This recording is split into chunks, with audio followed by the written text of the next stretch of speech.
Mas qual é a essência de moral e de moralidade? A essência disso, que ora eu vou chamar de moralidade, ora de moral, não importa muito, a essência disso é a renúncia, ou a essência disso é a contenção do egoísmo em favor de uma atitude altruísta. O egoísmo como sendo a busca do interesse próprio, algo, em certa medida, totalmente legítimo e até de toda forma inevitável. A autopreservação demanda egoísmo. Para que alguém cuide da sua própria vida, e até mesmo cuide de si, se alimente, né, e se preserve, se defenda, ele precisa desse egoísmo. Mas esse egoísmo precisa de ser limitado quando a gente considera a vida com os outros.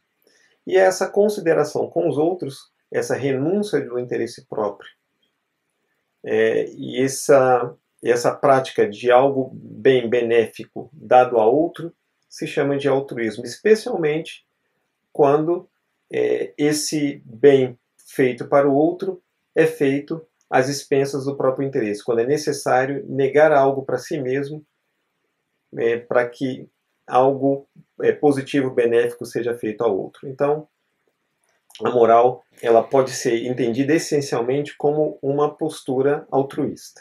Mas a moral não é necessariamente cultural, então, não, ela não é necessariamente cultural. E isso se explica justamente pelo desenvolvimento dela no que se chama da primeira era da moral ou da moralidade. E a primeira era da moral e da moralidade é uma era biológica. É com o desenvolvimento da classe de mamíferos que essa moralidade ela começa a ser desenhada no corpo e na mente dos mamíferos, né, pelo cuidado que há, o cuidado parental em relação à cria. É a partir dessa relação de cuidado que vai sendo gestada e desenvolvida essa atenção em relação ao outro. Essa renúncia de interesse próprio para se dedicar ao cuidado do outro. É a classe de mamíferos que elabora isso de uma maneira original no reino da natureza. E isso, óbvio, chega até nós como mamíferos que somos também. Acontece que nessa classe de mamíferos, essa moralidade, ela se dá a partir de um mecanismo básico, que é o mecanismo da empatia, que é emocional, ele é acionado, ou ele é também garantido, justamente pela semelhança, pela identificação emocional. Esses pais vão fazer tudo por essa cria, porque há uma identificação. E mesmo no grupo ou num grupo que surja ou que se constitua em torno, né, dessa família nuclear, essa identificação também se dá, porque esse grupo passa a compartilhar cuidados e, muito importante, esse grupo também compartilha segurança. Eles se mantêm juntos para também aumentar as suas condições de segurança, as suas condições de se proteger diante do mundo, diante das ameaças do mundo. E isso também se dá por identificação. Então, a primeira instância, a primeira era da moralidade é essa era, né, da formação dessa classe de mamíferos, que isso está dentro de um processo da evolução biológica da vida no mundo. E uma condição fundamental para garanti-la é essa identificação.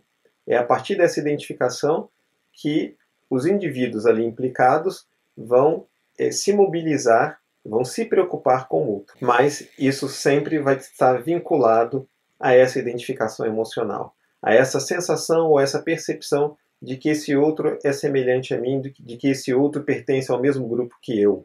Como eu digo, isso garante, pode haver exceções, um indivíduo de uma espécie ele pode ter cuidado com o indivíduo de uma outra espécie. Isso está documentado. Né? Uma leoa que cuida de um porco, né? um macaco que cuida de um pássaro. Há vários casos documentados. Estou lembrando aqui de dois que me vêm à mente. Mas isso não é o típico. O típico é que os semelhantes cuidem dos semelhantes. E esse caráter, né, da semelhança por espécie, ele atinge graus muito, muito elevados, e a isso, inclusive, atribuem o conceito de especismo. Há um documentário muito interessante, belíssimo, que você pode alcançar pela aí na internet chamado de Terráqueos. E esse documentário procura mostrar como que a espécie humana, se vendo como uma espécie específica e especial, superior a todas as outras, mostra como ela então se autoriza a exercer essa dominação sobre as outras, inclusive com crueldade. Então, diante da natureza e diante das outras espécies, os humanos se reconhecem como semelhantes e se autorizam, portanto, inclusive, exercer uma dominação, em muitos casos violenta, predatória, sobre outras espécies. Então, a semelhança entre as espécies é a identificação mais garantida, ainda que indivíduos possam extrapolá-la. Mas então a era biológica é isso. É essa empatia a partir da evolução da classe de mamíferos garantida pela identificação emocional. Essa é a primeira era, então, da moralidade. E se trata de moralidade porque por essa identificação há renúncia. Mas isso é só o início da história da moralidade. Então, a partir do momento em que os grupos humanos começam a crescer, essa identificação se torna insuficiente para garantir a ordem dentro dos grupos. Esse é o ponto importante. Então, enquanto os grupos são pequenos, essa identificação é suficiente para que haja o respeito dentro do mesmo grupo. Ou haja o respeito, ou haja a tentativa de evitar conflitos, ou haja o interesse em reparar os conflitos, os interesses de reparação, para que o grupo se mantenha. Quando o grupo cresce muito, e aí nós vamos pensar especialmente na espécie humana mesmo, quando os grupos crescem muito, é preciso algo mais, um novo impulso para estabelecer a ordem, para garantir a ordem. E, historicamente, se observa que esse novo impulso e esse grande impulso é o impulso religioso. É aí que a cultura começa a cumprir um papel relevante em relação à moral. Pode-se pensar que naquele pequeno grupo já houvesse ideias ali compartilhadas, que certamente, do ponto de vista antropológico, podiam ser chamadas ou podem ser chamadas de ideias culturais, que ordenava aqueles pequenos grupos. Porém, a história humana nunca parou por aí. Sempre houve, em diferentes regiões, um momento em que os grupos cresceram e que foi necessário, portanto, o estabelecimento ou uma garantia da ordem. E esse problema da ordem é uma questão muito importante para o pensamento da filosofia social, das ciências sociais. Então, qual foi o primeiro grande passo para se estabelecer essa ordem, a primeira grande estratégia para se estabelecer essa ordem? Aí entrou a religião, aí entrou uma concepção de sagrado, porque foi nesse tipo de estratégia, então já cultural, que se estabeleceu duas coisas. Primeiro, a característica formal da moral, que é separar o bom do ruim, o certo do errado, o bem do mal. Então essa é a formalidade, vamos chamar assim, da moral. Mas também, por meio da religião, se estabelecia uma estrutura material. E nessa estrutura material havia dois pontos específicos. A promoção dessa ideia de semelhança, de igualdade dentro daquele grupo. Todos que estavam ali eram semelhantes, e era necessário então haver uma simpatia ou uma sintonia para então gerar empatia entre os indivíduos que então num grupo grande muitos são estranhos entre si, e de outro lado uma reverência. Então a religião também trazia a reverência, que era uma ideia de um sagrado que era fonte justamente dessas ideias de certo e errado, de bem e de mal, de bom e de ruim. Então a religião estabelece isso. E junto dela, ali misturado com ela, costumes e até mesmo direito, leis propriamente. E isso aparece de maneira muito clara no Decálogo, que está lá na Bíblia, no Êxodo 19, nos famosos 10 mandamentos, onde há um grupo de mandamentos que diz respeito a esse grupo à relação do indivíduo com Deus, marcando esse aspecto da reverência, e há um outro grupo de mandamentos relacionado a convivência entre os indivíduos. Por exemplo, respeitar a propriedade do outro, né? Não roubar uma coisa do outro. Então a religião, ela gera, para além dela, costumes e direito, mas tudo ali está misturado e vinculado para que numa população maior, num grupo maior, se garanta a possibilidade de haver ainda a moralidade, para que as pessoas preservem umas às outras. Me ocorre agora, né, um dos grandes mandamentos ali, o não matarás, né, o respeito à vida do outro. Mas esse momento em que religião, costumes e direitos estão misturados, isso é um momento de transição. É a transição da era biológica, da moral, para uma outra era da moral. E essa outra era se chama a era axial, que é o momento em que o aspecto moral da religião é ressaltado. E isso é muito importante, porque é com esse impulso que a era axial dá à moralidade, é a partir dele, é por meio dele, que a moralidade assim vai chegar no estado em que ela está hoje, sobre o que eu já vou falar. Mas o que ocorre na era axial é o seguinte: ali, algumas mentes mais bem dotadas, de alguns indivíduos mais sensíveis, mais atentos, eles fazem aquilo que é uma característica fundamental para unir religião, moralidade e cultura. Em outras palavras, eles dão um impulso para que a moralidade atinja um nível cultural como nunca houve antes. O que esses sábios axiais fazem? Esses indivíduos, né, que caracterizam essa era do primeiro milênio antes de Cristo, indivíduos que surgiram em diferentes regiões, no Oriente Extremo, na China, na Índia, no Oriente Médio, na região da Palestina, no Israel e também na Grécia, esses sábios, eles chegam a uma dupla ideia importante. Primeiro, uma ideia de uma interioridade, uma ideia de consciência. Eles se fazem, por intuição, conscientes da consciência. E isso é identificado como uma espécie de um foro íntimo, de uma interioridade.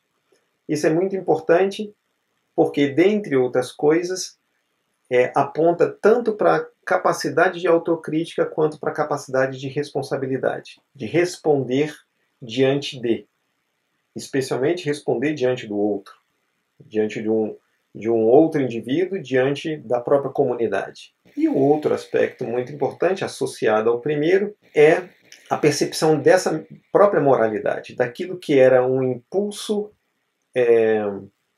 humano, que ocorria entre semelhantes.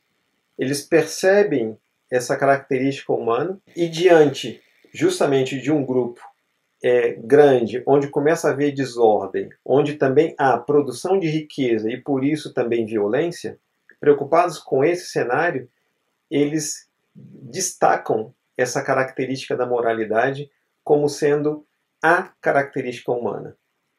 Então, se o humano pudesse ser definido por uma característica só, esses sábios axiais diriam é a moralidade, é a ética, é a capacidade de se preocupar com o outro, é a capacidade de renunciar, é a capacidade de restringir o egoísmo, é a capacidade de preservar a vida do outro. Para os sábios axiais, isso é o humano. E tudo isso, então, é justamente a moralidade que se torna o centro das grandes religiões.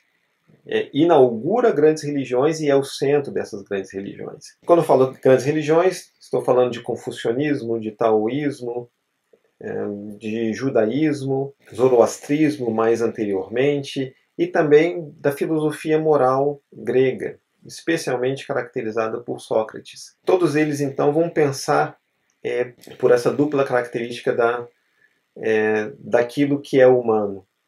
Então a gente pode chamar tanto de consciência quanto de virtude. Isso que é o fundamental ali.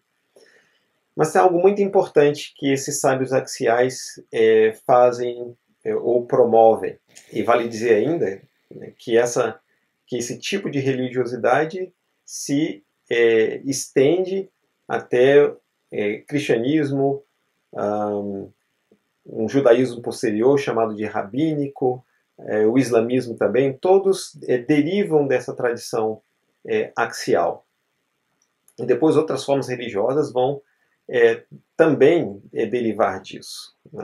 Ainda dentro, por exemplo, do universo do cristianismo, o próprio protestantismo que eu já mencionei, bem como o catolicismo. Mas o que? Qual é o grande feito que a religiosidade, a espiritualidade axial fazem em relação à moral? O grande feito dessa era axial é dar o primeiro grande passo cultural para tornar a moralidade uma coisa impessoal. Isso é drástico, isso é uma grande ruptura que ocorre, né, na história humana, e por isso se fala de uma era axial, ou seja, uma era onde um novo eixo humanitário é estabelecido. É como se a humanidade tivesse tomado um novo rumo daí para frente. Porque esses sábios axiais estavam dizendo mais ou menos o seguinte: a moralidade, a capacidade moral, ela não deve se restringir à identificação emocional, ela não deve se restringir à semelhança. Ela precisa extrapolar, porque ela deve reconhecer a dignidade de todo exemplar humano, de todo indivíduo. E algumas expressões dessa era axial vão mais longe. Eu tenho uma satisfação só de lembrar, né, do princípio do ahimsa, o princípio muito difundido ou promovido pelo jainismo na Índia, que fala, ou que significa o ahimsa, é a não violência ou a não injúria. Na prática significa isso, ahimsa, preservar toda a expressão de vida, até onde isso não for inevitável para que o próprio homem sobreviva. Mas a preservação, o reconhecimento da dignidade de toda a vida é fundamental. O ahimsa supera, por exemplo, uma ideia especista, uma ideia que coloca como centro a espécie. Ou seja, não é só a espécie humana que é digna de vida e de respeito. Todas as espécies vivas, toda a natureza, ela é digna de vida e de respeito. Portanto, em outras palavras, o que os sábios axiais fazem é tirar a moralidade da natureza e fazer dela algo, então não mais simplesmente natural, mas algo artificial. Artificial justamente nesse sentido, porque não depende apenas da condição da natureza, limitada à identificação emocional. A natureza tem um papel importante de garantir que o homem tem a capacidade da empatia, mas a natureza não é capaz de promover a empatia. Isso é importante também de se entender, porque um comportamento biologicamente, ou uma característica biologicamente, evolutivamente constituída, no caso do homem, ela não significa um programa, ela não significa uma inevitabilidade política. Ela é uma característica natural, mas e que tem uma finalidade, né, no caso a empatia, desenvolvida evolutivamente na classe de mamíferos, ela tinha como função a proteção, a elevação das chances de sobrevivência dos indivíduos dessa classe. Então essa era a função, gerar proteção, gerar o cuidado por uma cria que era muito dependente. E no caso da espécie humana, isso é muito patente, né? Porque o humano não tem um apoio de instintos. Então a função da empatia nos mamíferos era essa, justamente garantir a sobrevivência, aumentar a chance de sobrevivência, até por meio da proteção. Mas toda finalidade evolutiva, ela pode ser estendida, toda característica, melhor dizendo, que foi elaborada evolutivamente, ela pode extrapolar sua finalidade. Então, se a finalidade da empatia era aumentar a chance da preservação da vida. Ela pode, porém, também ser estendida para outras finalidades. E isso quer dizer que ela também pode ser inibida, a empatia, porque se trata de escolhas que o indivíduo faz com a sua habilidade biológica. Vamos pensar, por exemplo, no sexo. A função evolutiva do sexo é a reprodução. Mas o que eu posso fazer com o sexo não se limita apenas à reprodução. Ele pode ser feito para diferentes finalidades, até não vinculadas a prazer, certo? Então, esse é o ponto. Né? Então, a empatia é uma característica humana que pode ter outras finalidades que não a evolutiva. Portanto, os sábios axiais, vamos dizer assim, intuíam isso e, de certa forma, eles quiseram proteger e promover a empatia, elevando-a a principal característica que define o humano. Esse foi o feito dos sábios axiais. E essa é a segunda era da moralidade. Vale dizer que é claro que os sábios axiais fizeram também aí ou fizeram um exagero ou deram ensejo a um exagero, que foi o de nos fazer pensar que a moralidade era um traço apenas humano.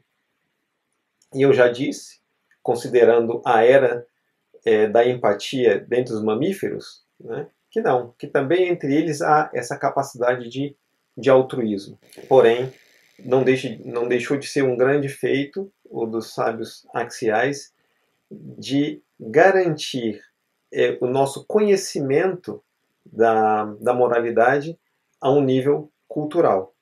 Portanto, a religiosidade axial ela fez uma racionalização. Ela justamente fez isso. Ela veio depois da biologia e racionalizou a biologia. Ela tomou conhecimento da biologia e organizou intelectualmente a biologia em discurso, em pregação, né, em texto também, para que isso pudesse ser transmitido. E isso pudesse, inclusive, apontar para o futuro da humanidade como uma transformação da humanidade, uma transformação da humanidade por meio de cada indivíduo. Então é aí que vale a pena falar propriamente da moral alcançando a cultura, ou da moral como sendo um campo cultural. É aí que vale a pena falar da moral, nesse sentido. Então, na relação entre moral e cultura, a junção entre essas duas coisas acontece a partir da era axial. Mas a história não termina, ainda a terceira era da moralidade. A terceira era da moralidade é muito especial e é a nossa era. E não é especial porque é a nossa. A terceira era da moralidade é especial porque é nessa era que a moral ganhou uma autonomia. A moral não depende mais da religião. Ela não depende mais das grandes religiões axiais que eu já enumerei, né, do Oriente e do Oriente Próximo e da filosofia moral grega. A moral deixa de depender disso. Essa era, ela é, antes de tudo, caracterizada como sendo uma era técnica. E ela é também chamada de era axial técnica. A primeira era axial foi a era axial espiritual, ou mesmo uma era axial moral. A era axial técnica, que ocorre, que começa a ser gestada, ela pode ser, o desenvolvimento dela pode ser observado a partir do século XVI. Né? Nós conhecemos isso por um estudo mais superficial de história, como a época do Renascimento, né? Onde começam a ser desenvolvidas ideias que não tem mais Deus como centro de tudo, mas sim o homem. Então vamos lembrar, né, de Copérnico e depois de Galileu Galilei, com a ideia de que o centro do universo não é a Terra, mas é o Sol, né?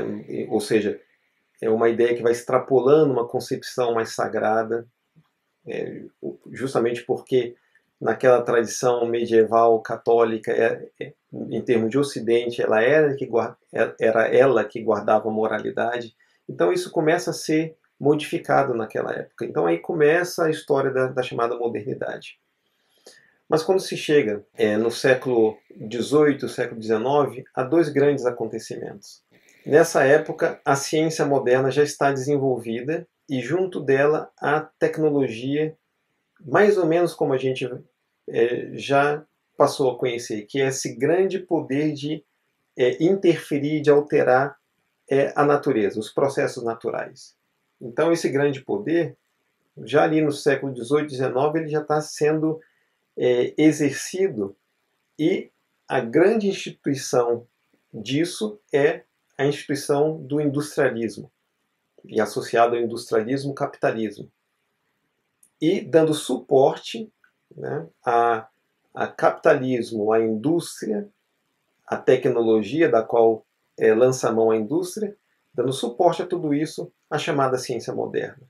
E isso de novo, um marco na história mundial. E por isso se fala de uma era axial técnica. Mas nessa era, que precisa ser caracterizada pela técnica, ocorre também um grande movimento moral. Ele também é conhecido por nós, no nosso conhecimento geral de história, como sendo o iluminismo.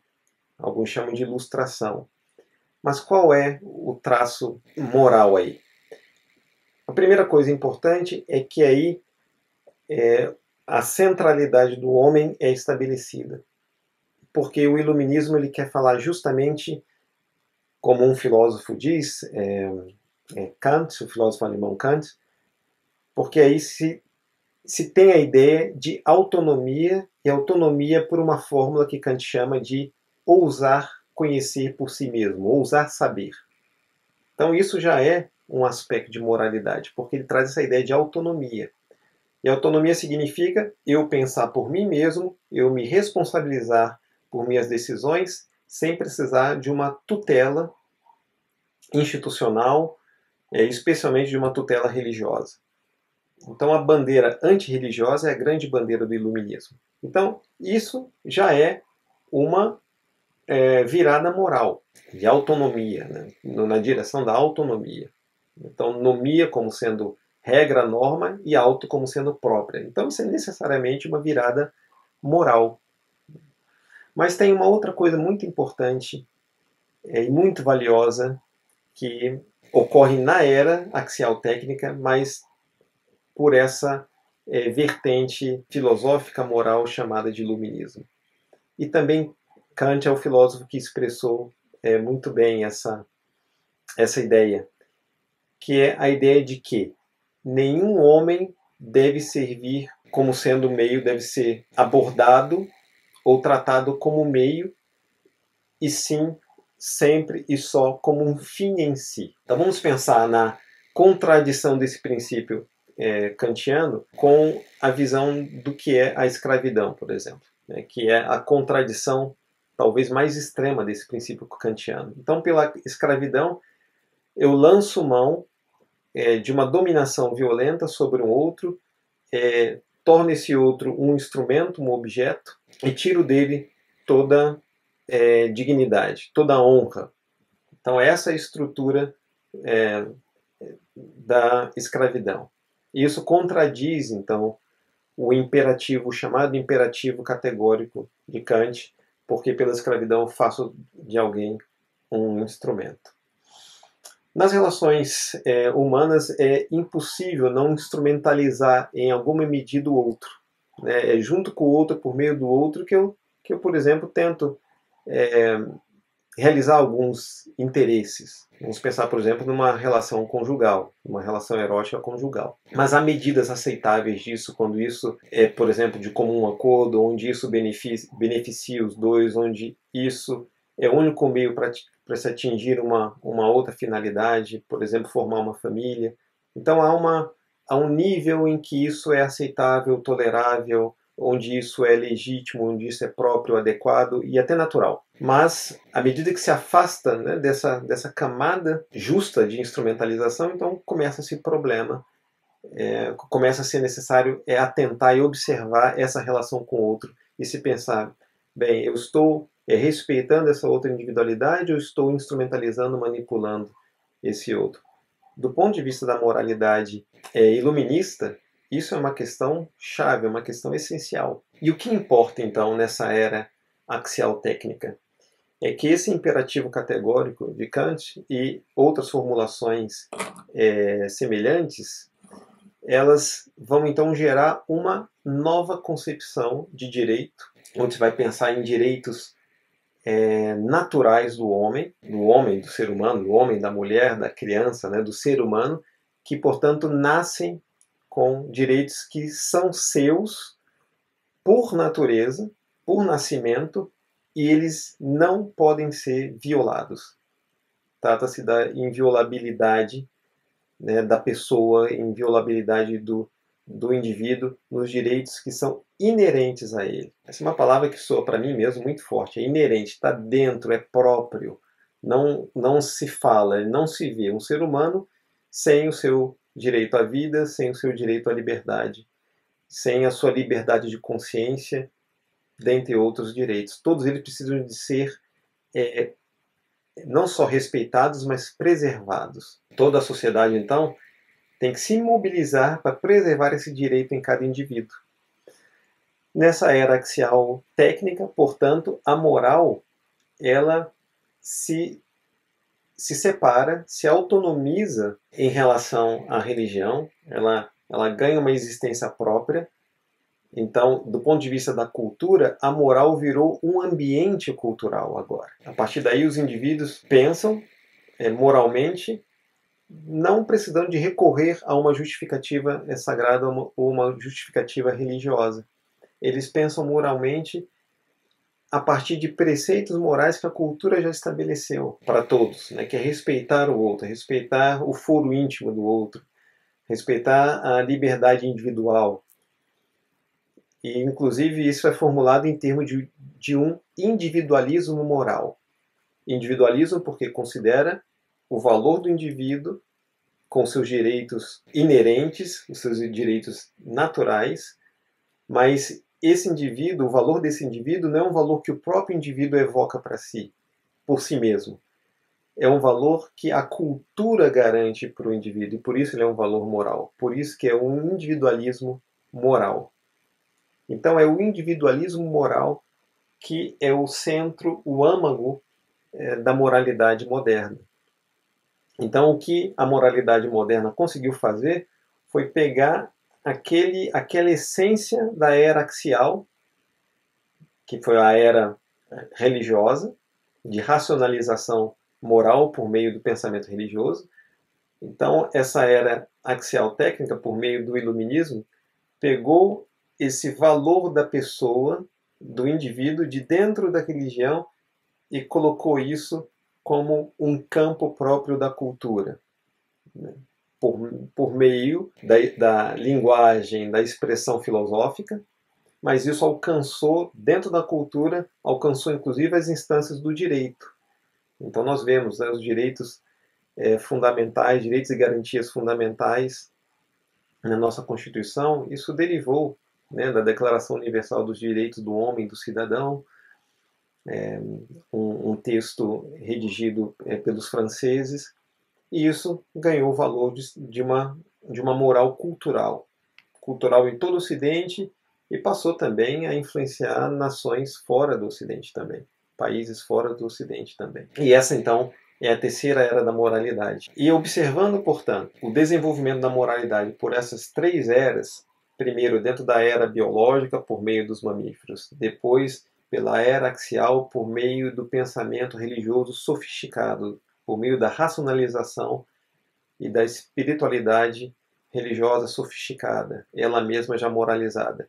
E, por fim, por meio da observação da era axial técnica, na qual o iluminismo destaca essa noção de indivíduo e elabora um individualismo moral, observando essa evolução, então se pode dizer que na relação entre moral e cultura, a cultura, o movimento cultural, ele é fundamental para expandir a moralidade para além dos limites da natureza, para além da identificação com o semelhante. Isso não quer dizer que a cultura não enfrenta ainda a oposição do egoísmo. Isso não quer dizer que a cultura não enfrenta também a oposição dos particularismos dos grupos. Sempre haverá, sempre houve e haverá esse particularismo dos grupos, onde os grupos se fecham, às vezes são as corporações profissionais, e o grande grupamento, né, que procura se proteger e se favorecer, não sem contradição, é o do nacionalismo.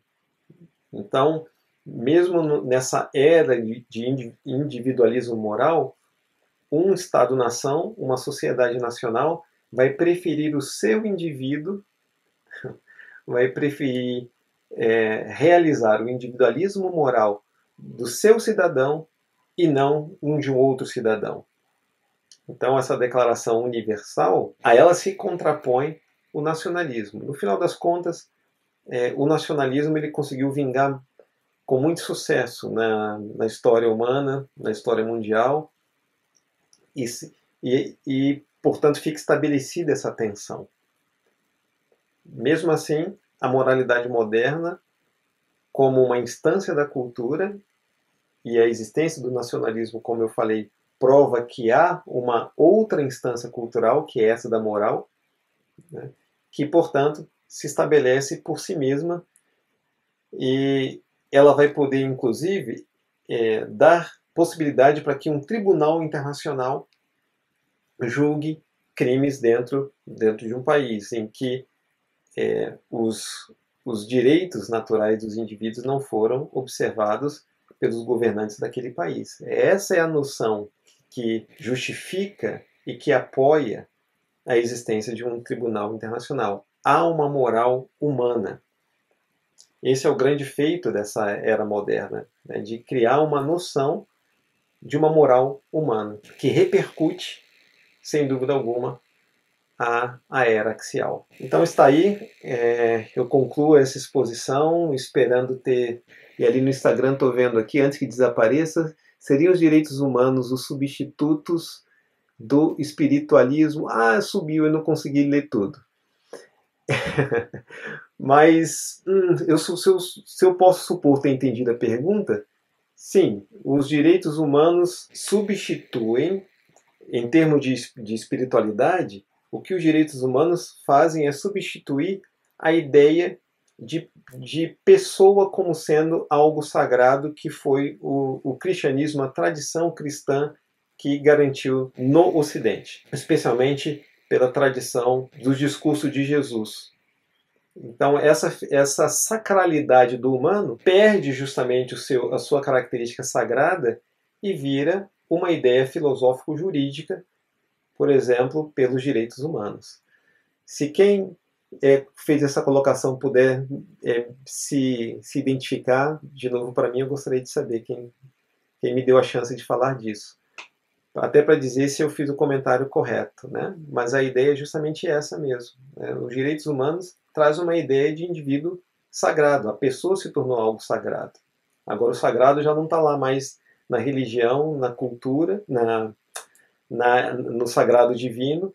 O sagrado está na própria pessoa. Tá? Eu não consigo ler o nome. Termina com Cruz. É Ana Cruz. Legal, que boa surpresa, Ana Cruz. Você está aqui. Então foi isso mesmo, né, Ana Cruz? Legal. Então era essa a ideia, né? Então é outra forma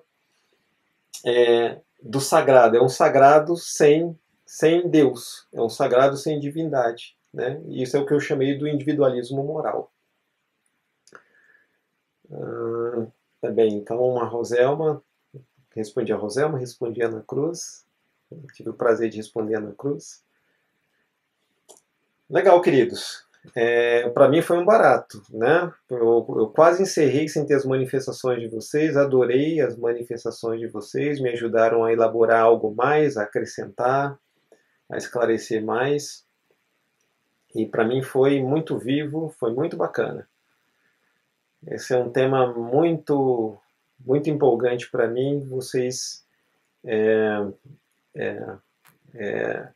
turbinaram a minha empolgação com isso. Tá bom? Então, obrigado. Obrigado pela atenção, pela companhia.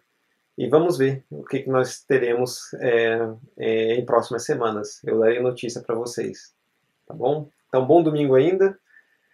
E fiquem bem. Né? Fiquem bem cuidando da moralidade de vocês, que faz de cada um de nós mais humanos. Estamos precisando disso, não é? Então tá bom. Até a próxima, então. Um abraço, querida pessoa.